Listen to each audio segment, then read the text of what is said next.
Bismillahirrahmanirrahim. Assalamualaikum warahmatullahi wabarakatuh. Salam sejahtera untuk kita semua. Kali ini kita akan belajar materi tentang induksi matematika, yakni induksi matematika dasar. Oke, tujuan pembelajaran kita kali ini yaitu untuk membuktikan sebuah pernyataan dengan menggunakan prinsip induksi matematika sederhana. Nah, jadi nanti kita ketemu induksi matematika itu banyak, bukan cuma induksi matematika sederhana ya.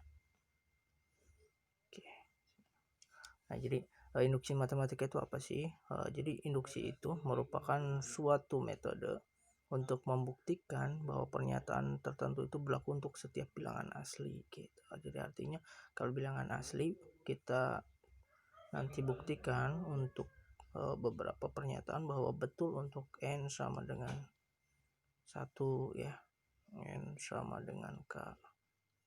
Nah, sampai n sama dengan k plus 1. Maksudnya apa sih? N1 itu bilangan pertama. Nah, bilangan pertama, bilangan selanjutnya, dan bilangan selanjutnya lagi gitu. Nah, induksi matematika itu ada banyak. Ada induksi matematika sederhana, ada induksi matematika diperluas gitu ya. Nah, diperluas sampai induksi matematika diperkuat. Nah, ini nanti untuk mempelajari materi induksi matematika diperluas dan induksi matematika kuat, kita akan pelajari ini di materi pengayaan. Oke.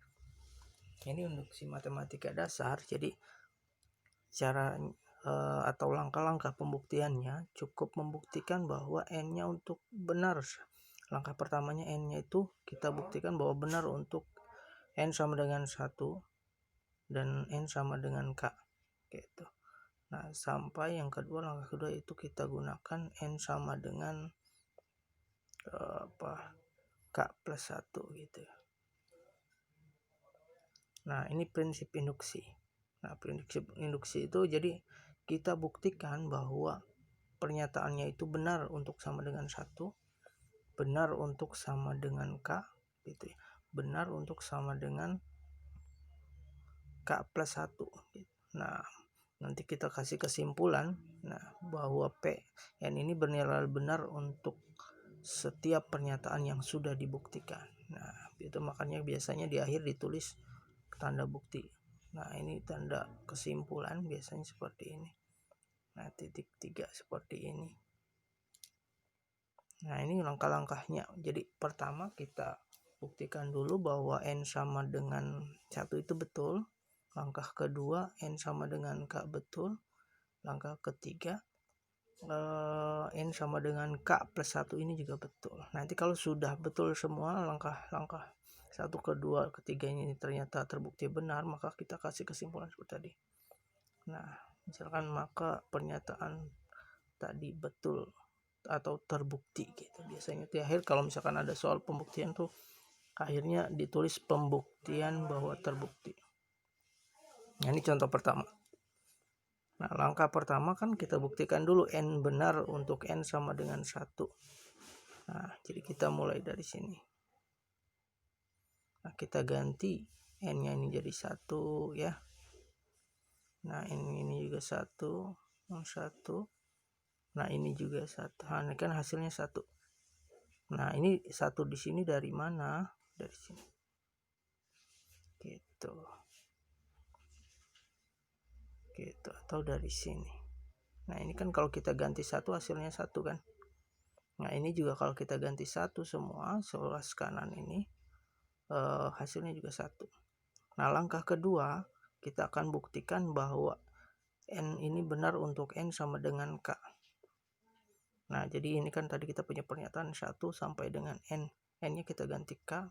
K ini artinya bilangan lain, bilangan asli lain gitu ya, selain 1. Nah, 1. Nah, ini kan. Nah, kita asumsikan bahwa ini benar atau yang kita kenal dengan hipotesis. Nah, hipotesis itu artinya dugaan sementara. Nah, jadi kita anggap dulu ini benar.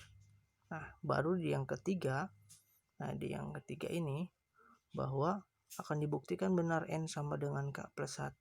Nah, kita uraikan dari yang kiri dan kanan ini kira-kira sama nggak gitu. Nah, jadi 1 plus 2 plus sampai dengan K itu kan sebetulnya sama dengan ini kan. Gitu. Nah, maka bisa kita rubah nih. 1 plus 2 plus 3 plus seterusnya sampai dengan K itu bisa dirubah jadi yang di sini. Makanya di sini tiba-tiba ada setengah K dikali K plus 1 itu sebetulnya di sini. Ini kan sama dengan ini. Gitu. Nah, nanti kita sederhanakan. Nah, yang ini kita sederhanakan kembali.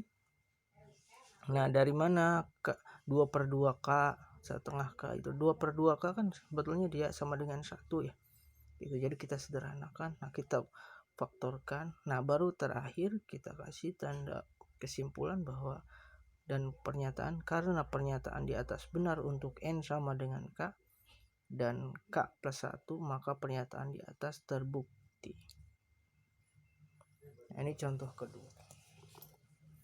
Contoh kedua juga kita bisa buktikan bahwa pernyataan pada soal di atas ini benar. Nah, jadi ini kita bisa gunakan model notasi sigma.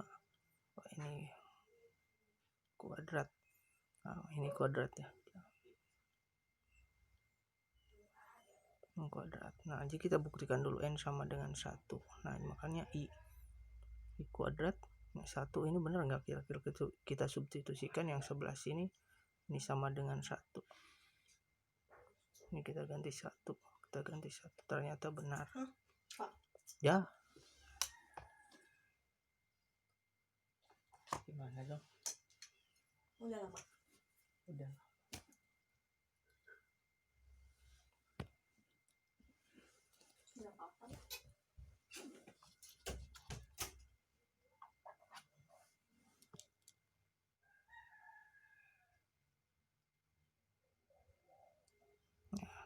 Langkah kedua kita misalkan lagi gitu ya.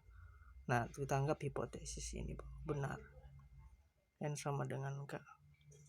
Untuk N sama dengan K plus 1 maka haruslah benar juga gitu. Kita ganti, nah kan K plus 1 yang tadinya K.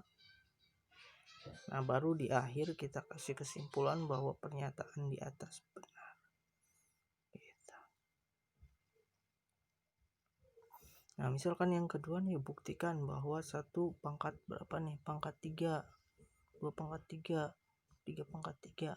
Nah, N pangkat 3 ini benar juga untuk 1 per 4 N pangkat 2 N plus 1 kuadrat. Nah, langkah pertama seperti biasa kita gunakan N sama dengan 1 benar. Jadi 1 pangkat 3 ini kira-kira sama nggak hasilnya dengan ruas kanan yang ini ketika kita ganti sama dengan 1. Nah, langkah kedua kita ganti N sama dengan K. Nah, ini kira-kira benar nggak? Nah, kalau langkah kedua seperti biasa kita jadikan ini hipotesis.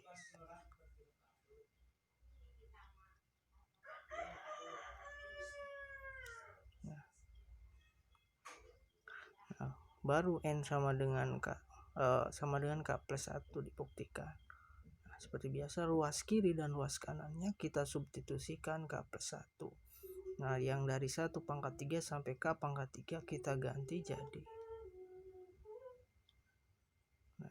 Nah, di akhir seperti biasa kita gunakan pernyataan bahwa ini terbukti benar. Nah, karena pernyataan di atas benar untuk N sama dengan K dan N sama dengan K plus 1 maka pernyataan di atas terbukti. Gitu.